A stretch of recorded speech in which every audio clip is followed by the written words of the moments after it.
8 minutos pasan de las 9 de la mañana, seguimos en CX30 Radio Nacional, la única radio plural del Uruguay, haciendo esto que nos encanta, que es este programa, Bajo la Lupa, hablando con ustedes, acompañándote todas las mañanas, de lunes a viernes, de 7 a 10, y sumando nuevas voces. Ya la gente que lo está viendo por imagen, la gente cuando subamos, estoy hablando en tiempo atemporal, porque recordá que no estamos saliendo esta semana en vivo por YouTube por el tema de las censuras a nuestros streaming. Entonces, bueno, estamos subiendo el programa luego de las 10 de la mañana. A partir de la semana que viene, Maxi, retomaremos, ¿no? Los vivos en YouTube. Ahora en este momento estamos saliendo por radionacional.com.uy, también de manera tradicional desde la Cantora, 1130 del dial, sintonizá, que ahora estamos mejorando, se está escuchando mejor. Ayer me mandaban mensajes de diferentes puntos de la ciudad que se escucha con menos lluvia, que se escucha mucho mejor, y eso es un laburo que está haciendo la radio para que los programas lleguen como tienen que llegar. Señores, muchas gracias a todos los choferes de transporte que están sintonizándonos y a la gente que va viajando, un abrazo enorme. Pero es momento de saludar a nuestros amigos porque hoy es jueves, está lindo, y ¿sabés qué está lindo, Maxi, para comer en la Carola, para tomar algo, para reunirse? Un abrazo para Marquitos y para Carola, 13 años haciendo las mejores paellas y tortillas españolas de Montevideo, ubicado en Gonzalo Ramírez 2225, esquina Juan Polier, frente al Castillo del Parque Rodó. Te esperamos de martes a viernes a partir de las 20 horas hoy. Acordate, podés mandarle un mensaje ahora, ¿tá? Al 099-242-072. Podés seguir a la Carola Tapas también en Instagram, @lacarolatapas. Tiene un jardín espectacular, un jardín de invierno que está espectacular. Ahí tuvimos la semana pasada con Maxi y con Gonzalito López Tuana, nos partimos la boca, sí señor. Reserva tu lugar, 099-242-072. Sus chefs, Marquitos y Carola, no solo te ofrecen las mejores paellas, sino que también tienen las mejores pavlovas de la ciudad. La Carola, un rinconcito de España en Parque Rodó.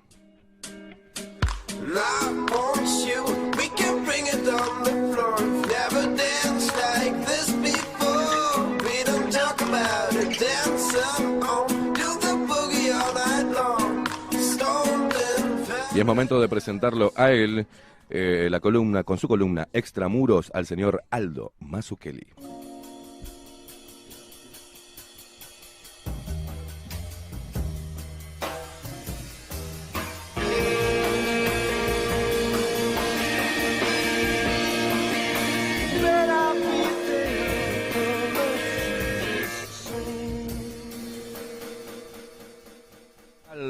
Aldo Mazzucchelli, ¿cómo le va, señor? ¿Cómo anda? ¿Cómo le va, Esteban? ¿Qué tal? Bien, excelente. Excelente. Yo no ¿Cómo es eso de la censura que decía? Sí. Sí, sé algo, pero te puedo contar las mías también, pero... Arrancamos con eso. La semana pasada Ajá. abordamos el tema que vos abordaste también, y que fuiste criticado, que el tema de los PCR, y hablamos de, bueno, obviamente la entrevista al doctor Javier Ciuto. Y cuando empezamos a hablar, presentamos un informe sobre estadístico, ¿no? Sin decir que las vacunas son esto, son aquello. Simplemente... Sí, lo vi. Lo estadístico. Y nos cortaron la transmisión. También levantaba el streaming la radio, porque sale con... Nosotros tenemos el producto nuestro es independiente, y se cortó todo. La radio, toda la gente estaba como loca, no entendía. Tuvimos que volver a reenganchar. Al otro día... hice referencia a esa censura y le tiré un poco la cola. Yo digo, bueno, a ver hasta dónde llega, ¿no? Y le empecé a tirar la cola al león y empecé a hablar de YouTube y automáticamente me bloquearon. Entonces dijimos, bueno, para que no pase eso, por respeto a la gente también, vamos a salir en radio, que acá no hay censura. Si no censuran en la radio, y si nos bajan ya sería el gobierno, y ahí estaríamos con un grave problema. Entonces, bueno, que salga todo el programa en vivo a través de la radio y después subimos el contenido a YouTube, a nuestras redes, para que la gente lo pueda ver. Tenemos que laburar de esa forma. Estamos perdiendo la sensibilidad y el sentido de proporción también, porque yo me di cuenta, tengo justo de eso un poco mi idea hoy, para empezar, era ampliar siempre, ¿no? Para mí siempre el Uruguay es un lugar muy lindo para vivir. El único problema que tenemos es yo creo, de tamaño, de proporción. Es decir, hay... uno mira, por ejemplo, cómo cubre la prensa la información internacional. Es malísima la cobertura. Lo digo así con absoluta seguridad porque es uno de los temas que me interesa y trato de mirar. Tenemos muy poca cobertura internacional de calidad. Eso hace que aparezca una especie de provincianismo en Uruguay, ¿no? O sea, los temas que parece... Muchas veces creemos que los temas que estamos discutiendo son muy originales o que somos los primeros a los que... Sí. Nunca pasa eso, prácticamente. Es muy poco lo que pasa acá o nada que no haya pasado antes más en otro lado. Entonces, es muy saludable siempre abrir, digamos, ¿no? Yo creo que hay algunas cosas en toda esta cuestión del año 2020 que sigue estirado porque es el 2020 más largo del mundo, ¿no? Porque sigue el 2020, digamos, no cambió el año, ¿no? Y que ya están medio cansadas, ¿no? Las cosas, digamos. No sé si la gente, pero yo la verdad cuando empezó esto, yo no estaba en Uruguay y miré la televisión, estaba en Estados Unidos y veía, viste, las cifras, toda la liturgia, digamos, ¿no? Digo, esto no puede durar 15 días porque la gente se desmaya de aburrimiento si hay que abancar 15 días esto. Bueno, me equivoqué. En cuanto a las cifras de palo a palo me equivoqué. De COVID-19 y demás. Me equivoqué totalmente. Lo que pasó fue lo contrario, es decir, una gigantesca simplificación del mundo que hacía mucho tiempo que parece que mucha gente precisaba porque el mundo se estaba volviendo más y más y más complejo y sigue siéndolo, por abajo de esto es complicadísimo, pero se operó una especie de simplificación brutal en donde toda clase de dualismos simplistas, digamos, de oposiciones falsas, lo que sea, ganaron y digamos y ahora hasta el canal 4 o el 12 o el 10, lo que sea, o sea, hasta los informativos en horario central son capaces de manejar esa complejidad, digamos, entre comillas, que en realidad es una simplificación brutal, ¿no? Ahora esa simplificación cansa, ¿no? O sea, yo creo que ya está, o sea, ya dijimos todo lo que había que decir, explicamos, las diferentes posiciones se expresaron, digamos, se crearon para mí bandos falsos también, en la medida que, por ejemplo, hablan de un grupo de, como dicen ellos, negacionistas, ¿no? O disidentes, que nunca sé bien si es un elogio o una crítica. Yo creo que es un elogio. Bueno, no sé si hay un grupo, digamos. Todos los que estamos diciendo cosas, todos decimos cosas distintas, a veces convergemos y a veces no. Entonces, yo creo que también esa formación de un grupo teórico, digamos, que es falsa también, ¿no? Y es una manera de simplificar, otra más, o sea, otro binarismo más, ¿no? Es una manera y contradictoria cuando sale de ese sector como un ataque a la conspiración, porque están hablando de un grupo que está conspirando, y los conspiranoicos son ellos, ¿no? Son ellos en realidad. Exacto. Es como si, no sé, Aldo Mazzucchelli, Federico Leich, yo, diferentes periodistas nos juntáramos, tipo una secta, de decir, bueno, esto es conspiración. Y vamos. A Federico he hablado con él últimamente, y creo capaz que hace tiempo, hace años, viste, cuando te tocas por la tangente con alguien alguna vez pero ni siquiera me acuerdo exacto. O sea, yo nunca lo vi a Federico, por ejemplo, ¿no? O sea, el máximo respeto, él hace su cosa, cada uno hace la suya, pero digamos, no hay ningún grupo. Yo a Yuto lo vi una vez en un programa de radio que convergimos también por casualidad y nunca más lo vi, digamos, ni hablo con él, ni tengo contacto. Es decir, hay una falsa idea de que hay un grupo o que ahora hay una convocatoria para una marcha. Yo no tengo nada que ver y es más, pienso que no es una muy buena idea, o sea, cada uno respeto, digamos, todas las iniciativas, pero me parece que no hay ningún grupo, que no hay ningún discurso unificado, que lo que hay es una gran complejidad y lo que hay que hacer es complicarla más todavía, de una manera simple, es decir, para que se vayan comunicando lo mejor posible, pero de ninguna manera me parece que la estrategia es simplificar. Y justamente creo que lo que pasó en el 2020 es que se simplificó. Todo el mundo dice, no, es muy complejo, es muy complejo. Y bueno, decime, a ver, digamos, yo lo que veo es, la complejidad que veo es que te dicen, hay una plaga, que nunca hubo una plaga igual en la historia de la humanidad, poco menos, o en el siglo, es fácil porque empezó hace poco, pero se la compara con la gripe española. Bueno, eso es un disparate. O sea, basta ir a mirar los números de fallecimientos. En la gripe española se contaron por millones, cuando el mundo tenía muchísimos menos millones de habitantes que tiene ahora. Creo que más o menos la séptima parte, no quiero entrar en números ahora, pero y las muertes rondaban los 50 millones de muertos, que además creo que eran todos de verdad, es decir, no muertos de declaración, digamos, ¿no? O sea, no muertos de codificación en el certificado de función, sino muertos efectivamente por la gripe española. Pero bueno, ¿a qué iba, digamos, todo esto? Bueno, ¿de dónde veníamos? Veníamos de la censura. Yo decía al principio que estamos perdiendo un poco en esta simplificación, que finalmente es una simplificación de bandos políticos, porque, por ejemplo, en Uruguay lo que uno ve es que... haciendo 50 millones de muertes en el periodo en un periodo de 2 años. O sea, en 2 años se llevó 50 millones de personas esta gripe. O sea que no hay comparación con la gripe española. Epidemias eran las de antes. Bueno, el asunto es que que decía, hemos perdido dentro de esta simplificación y esta dualización o posiciones binarias que están dominando todo, hemos perdido verdaderamente como la piel, ¿no? La sensibilidad. ¿Cómo puede ser que se bajen miles de cuentas? Ayer estaba hablando con una persona y menciono, y me pasa todos los días casi, ¿no? Menciono la cuestión de la censura, ¿no? Y me dice, bueno, pero ¿a qué te referís con censura? Como que no hay censura. Sí, sí, sí. Entonces, digo, bueno, tal cosa y tal otra. Me dice, mira. O sea, mucha gente no está informada de lo que está pasando, realmente.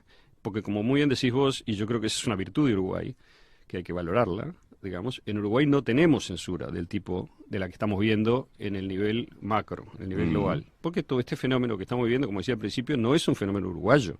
Uruguay es un apéndice remoto del fenómeno. Entonces, ¿hay algunas cosas que son específicas uruguayas? Sí hay. Hay, en mi valoración, digamos, ha habido una intención de una parte del gobierno, digamos, de no caer en el cierre absoluto, y bueno, todo esto puede ser polémico, yo no quiero entrar en política local, porque justamente mi idea es salir de la política local. Claro. Pero lo menciono porque me parece valioso, digamos, que haya habido una resistencia a la peor forma de aplicación de la política. Eso es una virtud, para mí, ¿no? Ahora, a nosotros, por ejemplo, en la revista veníamos en un nivel de lecturas desde que salimos, en abril, mayo, hasta septiembre, fines, octubre. En esos números, de repente, te baja la mitad la cantidad de lecturas. Yo digo, estamos haciéndolo mal, porque los números no son mucho peores que los anteriores, digamos, ni mucho mejores, y tienen mucha menos lectura. Y me llevó un tiempo darme cuenta de lo que pasaba. Me llevó unas semanas, nos llevó, digamos, conversando. Al final, bueno, empezó a llegar el síntoma, había empezado a llegar enseguida, que yo no lo interpreté bien, que era gente, como yo me estaba yendo de las redes, me había ido, de hecho, en ese momento justo, llegaba gente que decía, che, no podemos compartir los artículos de Extramuros. Sale un cartel que dice COVID, no sé qué. Sí, está. Entonces, síntoma. Después, ya tuvimos la confirmación, en el momento mismo que nos dábamos cuenta y ya teníamos la idea, nos llega una carta de Facebook, porque nosotros anunciamos la revista usando el mecanismo de publicidad de Facebook. Claro. Que mucha gente lo usa porque es muy conveniente y tiene una llegada muy amplia y realmente te hace llegar a un montón de gente. No pueden hacer publicidad en Facebook. Está digamos, Extramuros está baneada, no puede hacer publicidad en Facebook, la revista. Y eso luego lo apelamos, llevó un tiempo, al final se levantó eso y se nos permitió seguir haciendo publicidad. A mí, bueno, personalmente, como a todos nosotros, en la cuenta de Facebook, cada tanto, digamos, yo no la uso prácticamente ahora, pero cuando pongo, la única cosa que hago es poner los avisos de la revista, a veces aparece otra vez el cartel, no se puede compartir, etcétera. Ya, digamos, lo que les pasó a ustedes es lo que le está pasando a mucha gente. Te comparto, Aldo, así te tomás un cafecito sí, jurado, sí. Te comparto lo que nos contestó, por ejemplo, en las dos censuras que hacíamos mención del programa, YouTube. Nosotros apelamos, ¿no? Y YouTube, más allá de todo lo que nos contestó, pero cortito, y acá es lo grave, que te lo dice como si no fuera algo grave. Y los diferentes gobiernos, el gobierno local, por ejemplo, se ve que lo ve bien que esto suceda, ¿no? Pero dice, nos explica YouTube por qué tu contenido infringió las políticas. Pero decía, infringió las políticas. Bueno, ¿cuáles? Dice, YouTube no permite las afirmaciones sobre las vacunas contra el COVID-19 que contradigan el consenso de los expertos provenientes de las autoridades de salud locales o la Organización Mundial de la Salud. Bárbaro. Eso léelo como quieras, o buscale el significado que quieras, pero eso es pura y exclusivamente y llanamente censura. Por supuesto. Por supuesto. Pero involucra a las autoridades locales. Es decir, si nosotros hablamos... Es una fórmula, ¿no? Probablemente. Claro, sí. Es una forma de decir... en todos los países dice lo mismo. Claro. Pero también... es decir, ahí yo no sé... Pienso que a lo sumo se referirá a la afiliación que las autoridades locales tienen con la OMS en todos los países, o en la gran mayoría. Pero, digamos, no veo al Ministerio de Salud Pública inspeccionando ningún medio ni nada, porque me parece que viene por otro lado, viene por... digamos, un dictado que hay. Estamos en un dictado, ¿verdad? Es como cuando estábamos en la escuela, ¿viste? Y te decían, anote esto. Bueno, es un dictado. Lo que estamos viendo es un dictado. Se dicta, hay un señor que dicta, no sé quiénes son, que dictan, digamos, porque además no sabes quiénes son ni cuáles son los criterios. A nosotros, el argumento que nos daban siempre es, su artículo ha violado las normas comunitarias. Sí.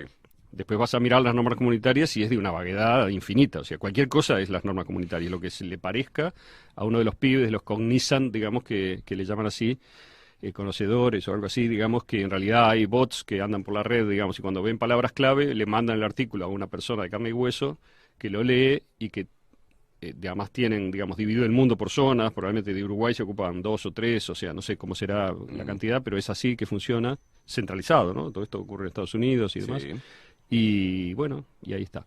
Entonces ahí está el argumento que se hacía en un momento que era, bueno, son empresas privadas y pueden hacer lo que quieren.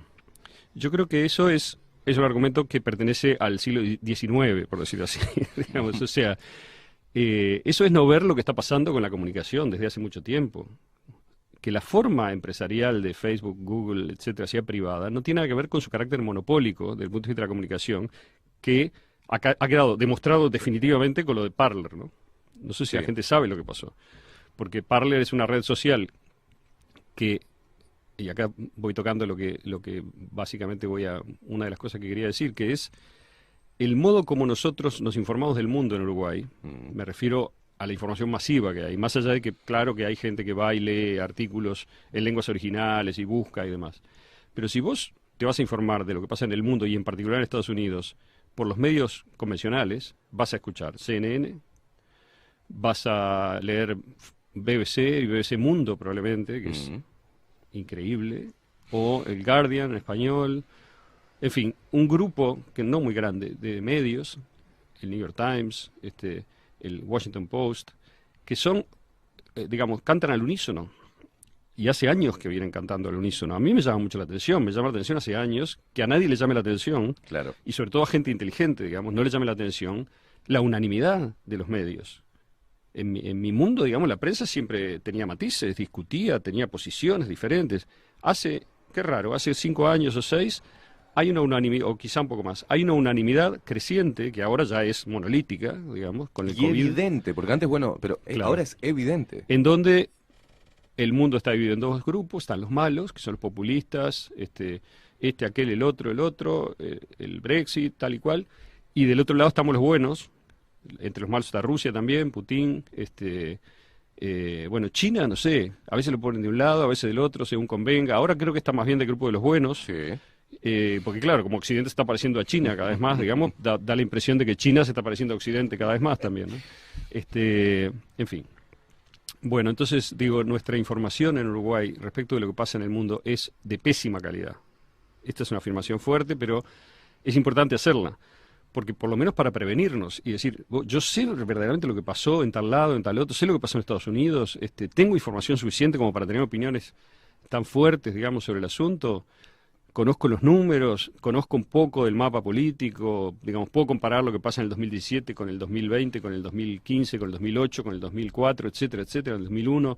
Es decir, son todos mojones recientes históricamente que está repleto de información y es una información muy compleja, muy contradictoria, con actores en su mayoría bastante ocultos, o sea, no evidentes. Muchas veces los figurones que aparecen, digamos, frecuentemente no son los principales decisores, porque no ve líneas y políticas que se mantienen con independencia de los monigotes que aparecen y desaparecen.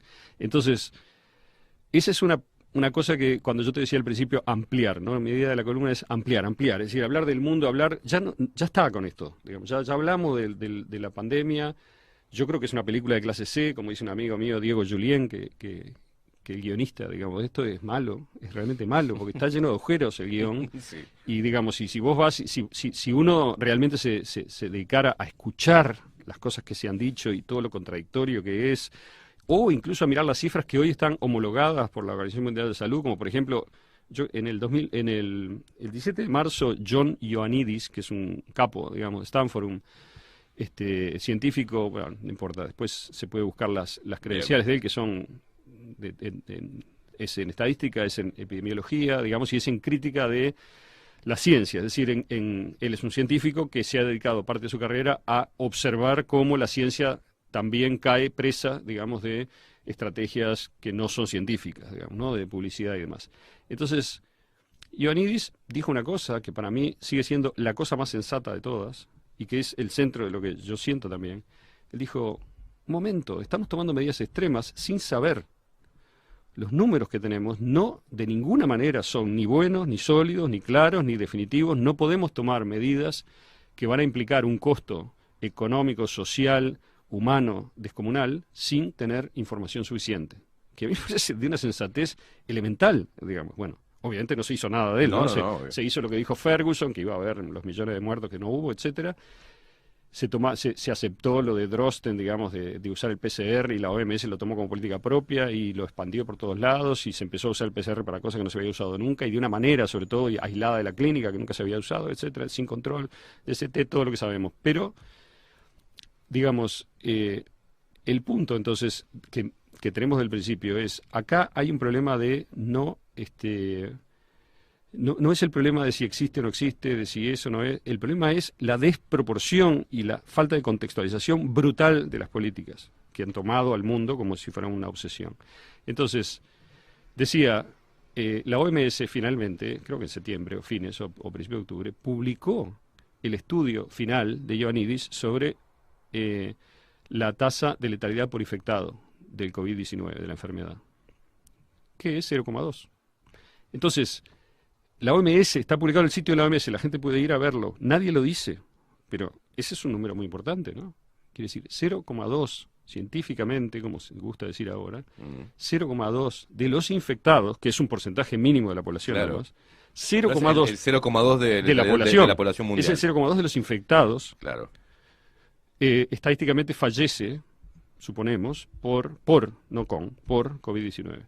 Con lo cual, digamos, hay que poner todas las cosas que están diciendo, el miedo, el pánico, las medidas, la supuesta y teórica saturación que nos vienen anunciando que va a pasar siempre el mes que viene o el otro, digamos, todo eso hay que poner en contexto de solo esa cifra. No voy a hablar más de COVID, pero recomiendo, busquen John Ioannidis, Infection Fatality Rate, después podemos poner el link, y lean el artículo. ¿Quieren oficial? ¿Quieren OMS? Bueno, porque es la OMS la que lo publicó. Claro. Algunos dicen que, y yo creo que es verdad, y es un poco gracioso, la OMS ha publicado todo, ¿no? Ha publicado que las máscaras sirven y no sirven, sí, que hay que usarlas y que no hay que usarlas. Todo está en la OMS, es como un supermercado en donde tenés todos los artículos, digamos, ¿no?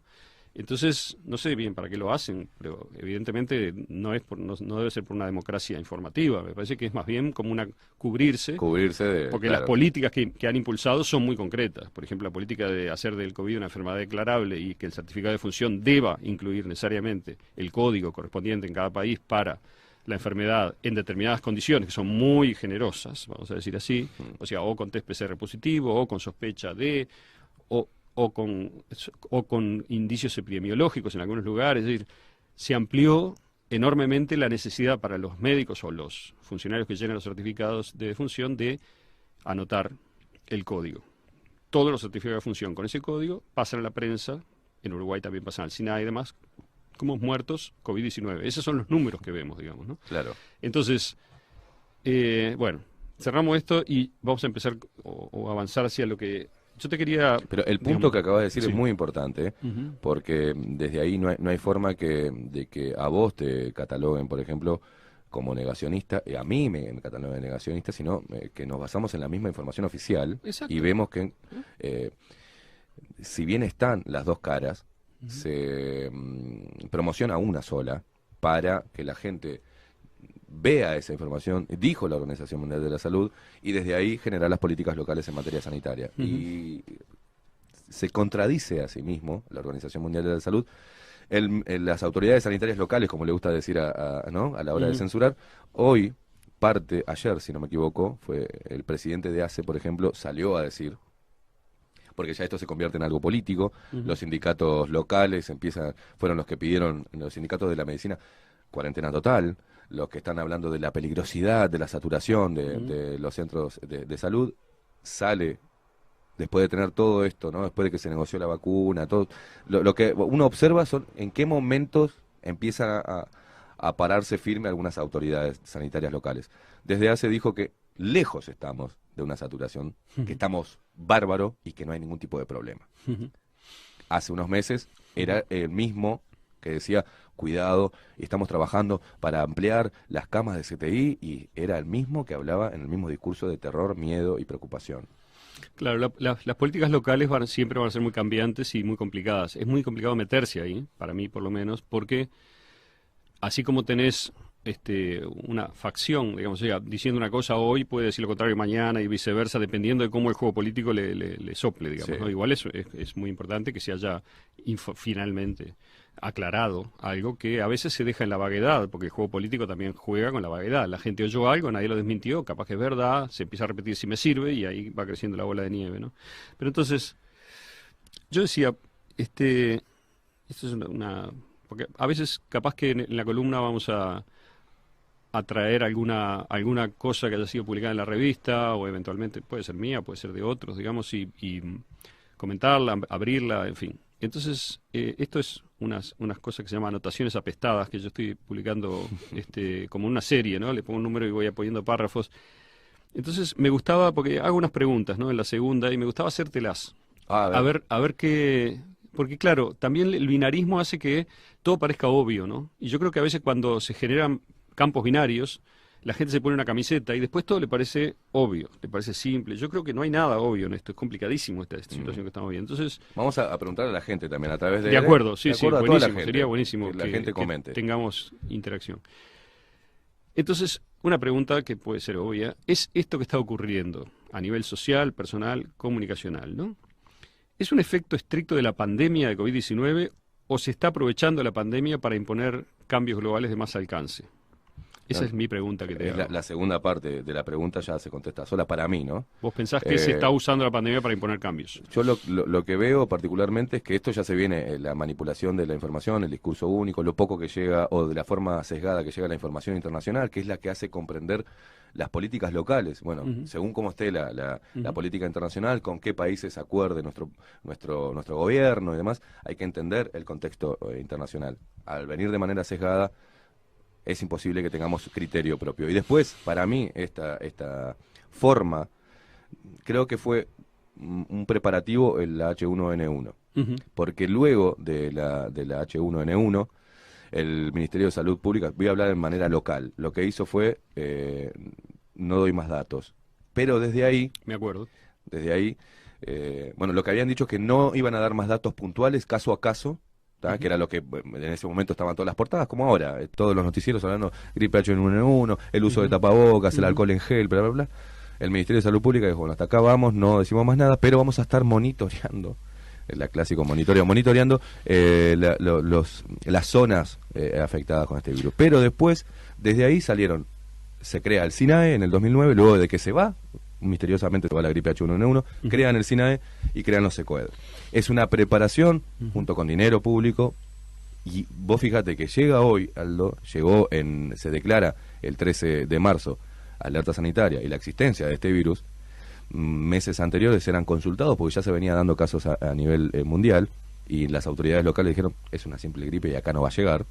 Llega, pero ojo, ya estábamos preparados para, todo aceitado para que esto explotara. SINAE, SECOED, y creo que es una gran prueba de hasta es como probar el éxito de la manipulación. Bueno, a ver si hacemos esto, ¿qué pasa? Con todo lo que venimos haciendo a través de las redes sociales, cómo venimos sesgando la información, cómo venimos apelando a un discurso único, a un pensamiento homogéneo en las masas. Y esto lo demostró, ¿no? Cuando yo digo en la pregunta se está aprovechando, ahí hay un problema que hay que aclararlo, porque puede sonar conspiranoico, ¿no? O sea, la pregunta sería, ¿quién está aprovechando? Claro. O sea, hay un cabal, como dicen los yanquis, hay digamos, un grupo secreto que se junta y... Bueno, para empezar no es nada secreto, es un grupo público. Es público. Hiperpúblico. Sí. Es más, todo lo que plantea es totalmente público.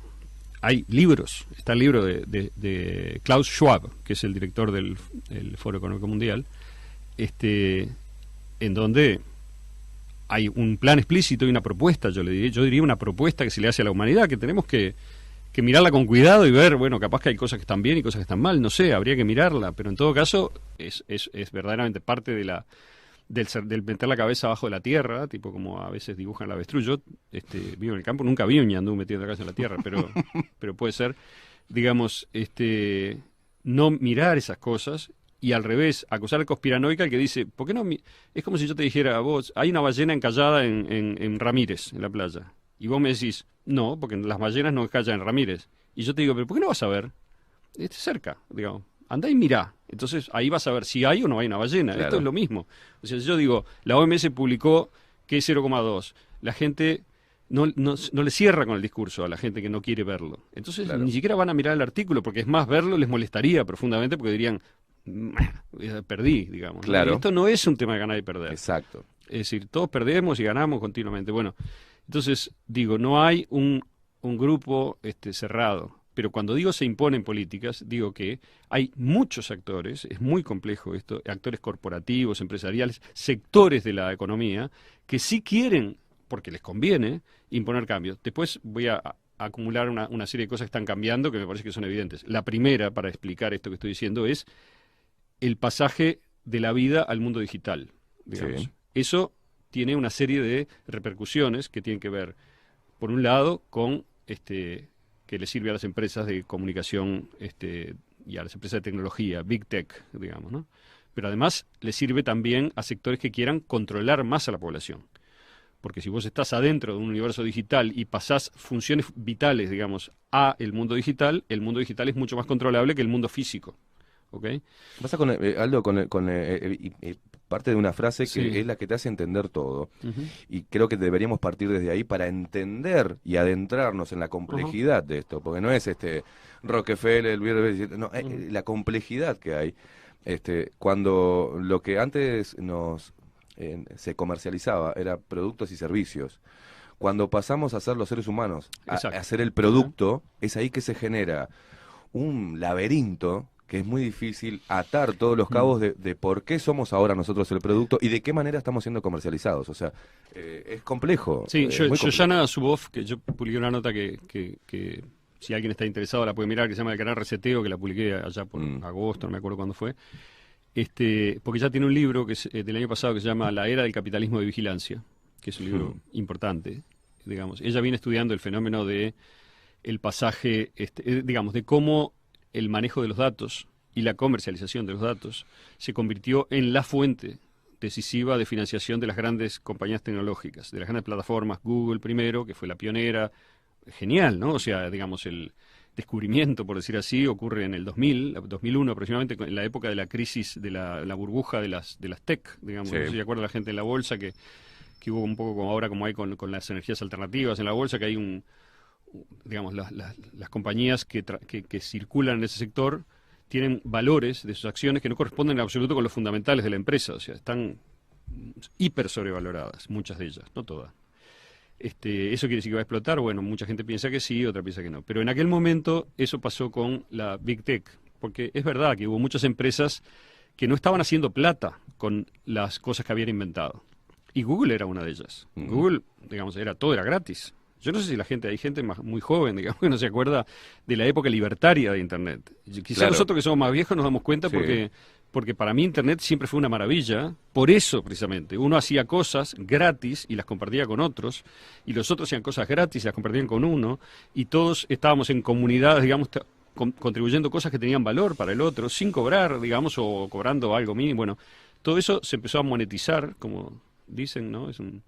Y Google descubrió, o sea, gente en Google descubrió cuando a Google, digamos, en el momento tuvo la alternativa en el 2000 de decir, ¿qué hacemos, no? Porque tenemos una estructura que ya está siendo pesada desde el punto de vista de los costos, no estamos facturando y entonces contrataron a algunos ejecutivos que venían de las corporaciones y demás que le dijeron, muchachos, ¿no? A Brin y Page, que eran los fundadores, estudiantes de Stanford, etcétera, le dijeron, esto digamos, hay que hacer plata con esto. Tienen una papa y no funciona. Entonces, porque la alternativa de Google era venderse a alguna de los grandes, de Yahoo, por ejemplo, algunos de los que eran grandes en esa época, que muchos son mucho más chicos que Google ahora, pero en aquel momento eran más grandes. Y lo que descubrieron fue que toda una especie de residuos de datos que ellos recolectaban en cada búsqueda, que tenían que ver con el usuario que hacía la búsqueda, Claro. ahí estaba la mina de oro. Ahí estaba la digamos, riqueza. Porque ellos lograron generar algoritmos que podían predecir, si vos buscaste esto y aquello, es muy probable que te compres un par de zapatos deportivos dentro de 3 meses. Y vos decís, ¿pero qué tiene que ver una cosa con la otra? Porque no estoy buscando zapatos deportivos. No importa, el algoritmo descubre eso. Ahí está. Estás buscando vida sana. Google fue el que hizo bien, ejercicios. el que resolvió bien muchas de estas cuestiones predictivas algorítmicas. Y a partir de ahí es que se desarrolla la comercialización de esos datos, que, ojo, una cosa, digamos, ¿qué valor tienen? Tienen un valor inmenso por dos razones. Para empezar, digamos, Google lo que hizo fue ser capaz, muy temprano, de decirle a un empresario, yo te voy a vender una información a dónde dirigir la publicidad, que no es que vos vas a ver que van a aumentar las ventas, no. Yo te predigo que vas a vender 22% más de esto. Porque te estoy entregando lo que era, antes era muy difícil, te estoy adelantando cuál va a ser la nueva tendencia. Exacto. Esta es la nueva tendencia, lo que va a explotar dentro de un No, par de y meses. aparte te estoy diciendo, yo he descubierto que existen determinadas correlaciones poblacionales que tienen que ver con un montón de variables, que son cada vez más refinadas, pero que entran en el algoritmo, que tienen que ver con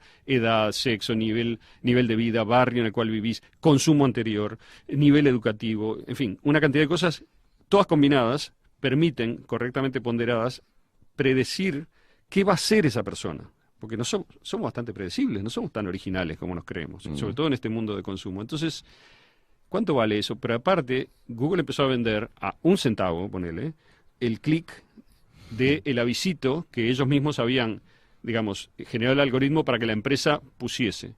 Con lo cual, vos decís, 1 centavo no es nada. No, 1 centavo no, pero multiplica por no sé, 5.000 millones de personas haciendo clic en cosas. Y ahí tenés cómo creció Google.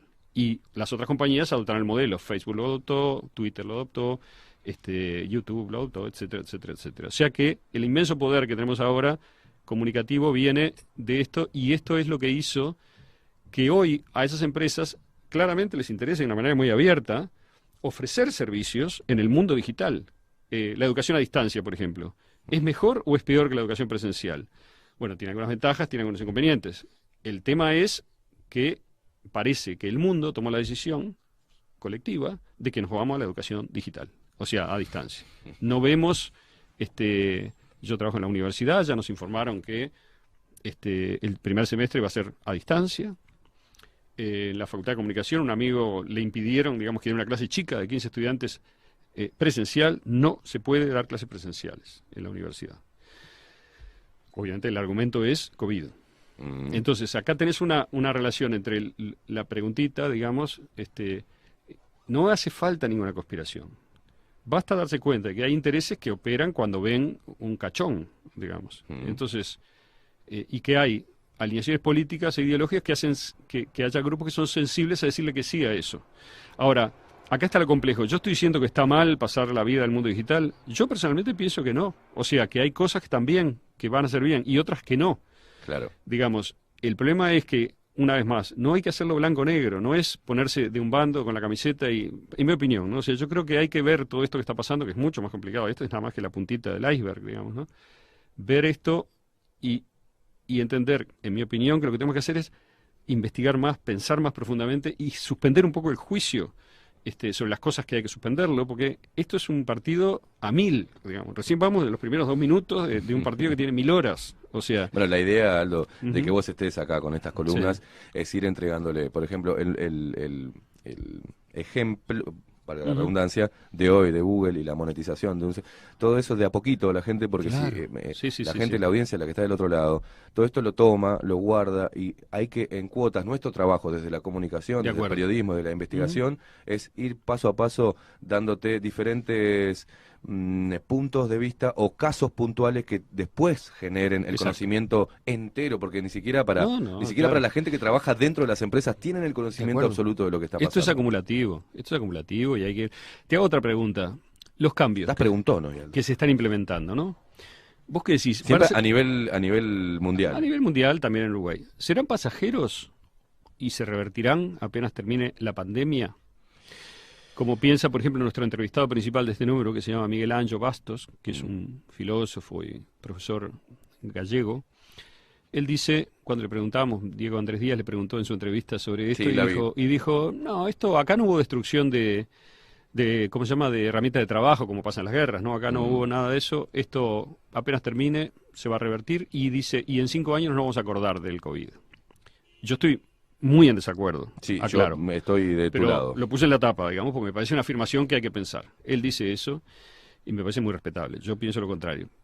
Pero la pregunta es entonces, ¿estos cambios terminan cuando termine el COVID y volvemos a la normalidad anterior?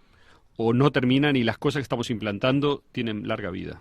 Yo soy de la línea que esto tiene larga vida, porque simplemente cuando observa todo lo que dijimos antes, lo que venimos diciendo también a través de este micrófono, lo que vienen diciendo muchos, ¿no? Poniendo atención en el índice de letalidad, en lo que es realmente este virus, no amerita la batería de medidas y el desorden económico y el caos económico a nivel mundial. Esto quiere decir que no se dio por un mero hecho de, ni siquiera obedece a una conspiración, sino que obedece a un peldaño de un cambio, de entrar por un tubo hacia un cambio, que a los intereses deben acelerarse. ¿Cuál fue la mejor forma de implementar cambios? Fue a través de este tipo de rupturas que vinieron con una pandemia. Cada 100 años sucede, es justo, ¿no? Casualidad, cada 100 años se produce una gran pandemia que genera cambios en el tejido social, abre teóricamente la cabeza a un abanico de posibilidades, de modos de vida alternativos. Bueno, genera esta revolución. Yo creo que es la pandemia, más allá de la letalidad y la complejidad de todo, de las vacunas y de las teorías conspirativas y de los nanobots que van a venir en las vacunas y los otros que dicen que no, que es un placebo, bueno, de los comercios, y que nos centramos solamente en los intereses de los laboratorios. Esto va mucho más allá. Va mucho más allá y uno hay que estar alerta a eso desde ahora, ¿no? Digamos, me tocas un punto sensible porque a mí me interesa mucho la cuestión de los ciclos, ¿no? Y efectivamente hay ciclos que se cumplen, si uno los estudia, y que no tienen nada que ver con la voluntad de la gente, se cumplen. Digamos, claro. Mirá para atrás y contá. Hay ciclos de 72 años, en fin, hay una serie de ciclos que son muy interesantes y que se cumplen sí o sí, y que se han cumplido sí o sí, esa es la prueba. Y efectivamente, mucho de lo que todos los que estamos en esto involucrados, no importa de qué bando estás ni de qué lado, porque no hay bandos. Si no hay bando, yo creo que la gente que está operando para un lado y para el otro, somos todos en cierto modo, estamos haciendo algo que iba a pasar igual. O sea, sí. El punto para mí es hacer lo que pase lo mejor posible y que la parte mala, represiva, autoritaria, que claramente se está instalando, sea lo más corta posible. Ahora, ¿hay alguna garantía de que sea? Bueno, hay gente que piensa, el mundo en el futuro siempre mejora, el mundo siempre es mejor en el futuro, que es lo que se llama progresismo en el sentido ideológico, ¿no? O sea, es una idea del siglo XIX. Y te dicen, bueno, hoy no está la esclavitud, hoy no está tal cosa. Está bárbaro. En 1905, digamos, podías hacer esa afirmación. Y de repente tenías razón. El problema es que entre medio tuviste que comerte 2 guerras mundiales, digamos. Claro. Y no sé cuántas decenas de millones de muertos. O sea, ¿es mejor el mundo del 60 que el mundo del 1905? Bueno, en algunas cosas es mejor, o sea, se viaja más rápido, es más cómodo, hay más comida, hay avances tecnológicos evidentes. Hay otros asuntos en los cuales afirmar que es mejor, desde el punto de vista, no sé, del contacto humano, de los valores. Es muy discutible si es mejor o no es mejor. Pero uno puede decir lo mismo ahora, ¿no? Puede decir, bueno, el mundo va a ser mejor después de esa crisis. Bueno, de repente en el 2080 es mucho mejor. Pero ¿qué va a pasar en el 2030, digamos? O sea, claro, no sabemos, ¿no? Entonces, hay que tener cuidado de no repetir cosas que nos lleven a un callejón sin salida. Justamente, digamos, la tercera y última set de preguntas que tenía, que no sé si son preguntas retóricas, porque yo creo que no todas tienen una respuesta fácil. ¿Los cambios van en el sentido de más libertad individual o de menor libertad individual? Esa es una pregunta, ¿no? Los cambios que estamos viendo, por ejemplo, en Internet. Yo creo, mi respuesta es, hoy van en el sentido de menos libertad individual. Hay otras preguntas que se pueden hacer, que si la libertad individual es buena, porque hay mucha gente que es muy colectivista, que siente que hay que entregar la libertad individual y volverse, digamos, gente grupal. Y es más, han abrazado ideologías de grupo, identidades de grupo, digamos, y se mueven en el mundo así. Y es como que se sienten arropados, digamos, y protegidos si hablan en nombre de lo que dice un grupo, en lugar de hablar por sí mismos, digamos, ¿no? Bueno, yo estoy en las antípodas, me parece que un gran avance en la historia de la humanidad, ese sí fue el desarrollo de lo individual. Pero bueno, esta es una discusión. En todo caso, estos cambios, por ahora, para mí van en el sentido de menos libertad individual. Cuando digo menos libertad individual, digo que en algunos lugares se va a obligar a tomar determinadas prácticas, que va a haber más control, que va a haber menos movilidad. Es decir, que la biopolítica, el biopoder, mejor dicho, en el sentido de control a través del cuerpo, digamos, va a crecer, porque todo apunta a que va a crecer. Y tenemos modelos, China es el más notorio, en donde eso ya creció y ya está instalado en una medida muy superior a la que tenemos nosotros.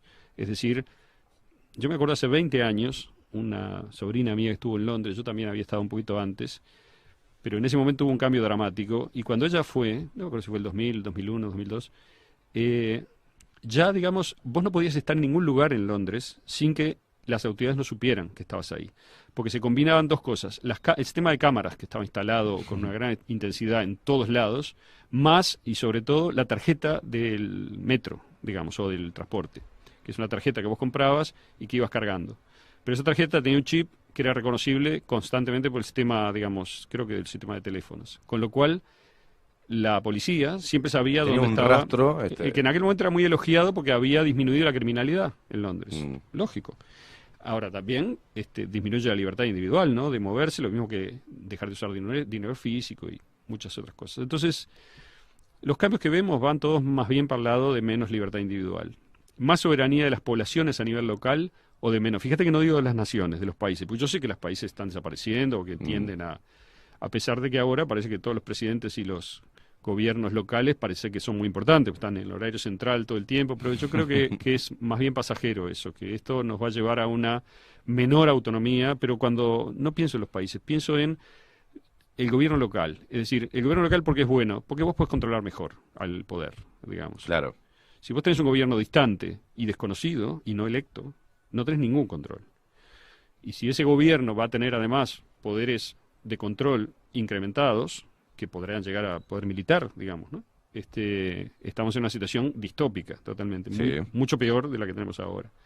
Con lo cual, a mí, los que aplauden, digamos, la desaparición de los países en aras de, no sé, Imagine de John Lennon, yo creo que es más complicado que eso y hay que ver, digamos, si es ese el lugar a donde tenemos que ir después. Pero claro, pero si es esa la intención que todo nos lleva a lo que un gobierno único, ¿no? Sí.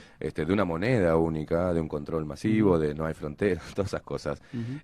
Primero tienen que venderte eso, diciéndote que es por el bien de... Claro. Y te muestran, bueno, con esto podemos erradicar. Bueno, en el caso de Londres, por ejemplo, que acabas de decir, bueno, disminuyó la delincuencia. Bueno, está.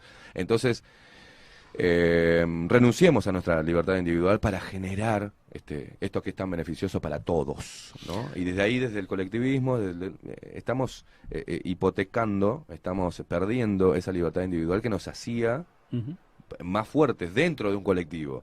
Pues si vos tenés un colectivo de personas débiles, fácil de manipular, es un colectivo que va a tender a desaparecer o a crecer en la medida de la necesidad de sentirse protegidos de algo. Pero el individualismo, que está visto como un monstruo hoy, te lo hacen ver como un monstruo. Claro, porque eso ayuda a evitar que la gente piense por sí misma, que tenga pensamiento crítico, que se informe con independencia de lo que le dice el grupo de referencia, la ideología, el partido, el grupo de identidad colectiva. Eso son todas cosas que pueden tener alguna función positiva, pero en general son buenas cuando la gente ya es, digamos, ya se educó, por decir así. Si vos tenés criterio propio y todo, no hay ningún problema, puedes participar de cualquier identidad colectiva y no te va a hacer mal, digamos, vas a conseguir cosas colectivamente que están bien.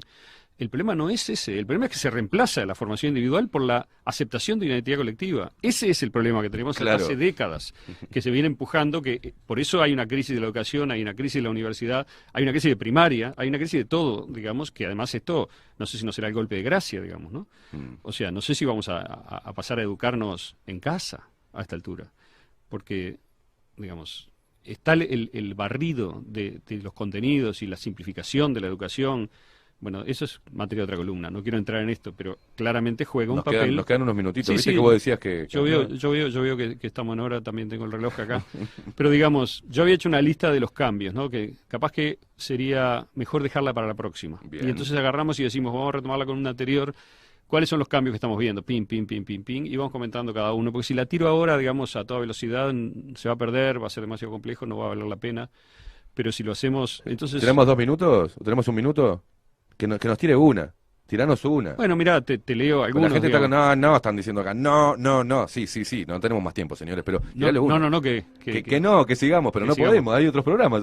Una cortita, la más cortita que tengas ahí. Bueno, mudanza de amplios ámbitos de la vida al dominio de lo digital. Bien. ¿Tá?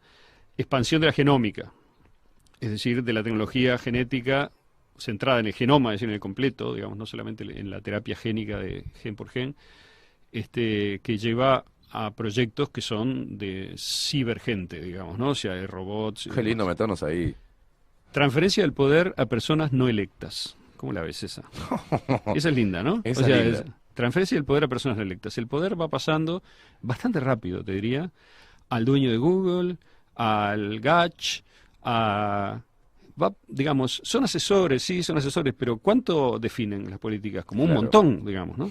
O sea, y las grandes plataformas en otra escala, digamos, ¿no? Los grandes Big Tech. ¿Y qué me contás de la OMS y los laboratorios, digamos, no sé, el señor Pfizer, por ejemplo, ¿no? Que no es un señor. Pero el concepto es el poder. El poder va pasando a personas no electas. Vamos a dejarlo ahí. Vamos a dejarlo ahí.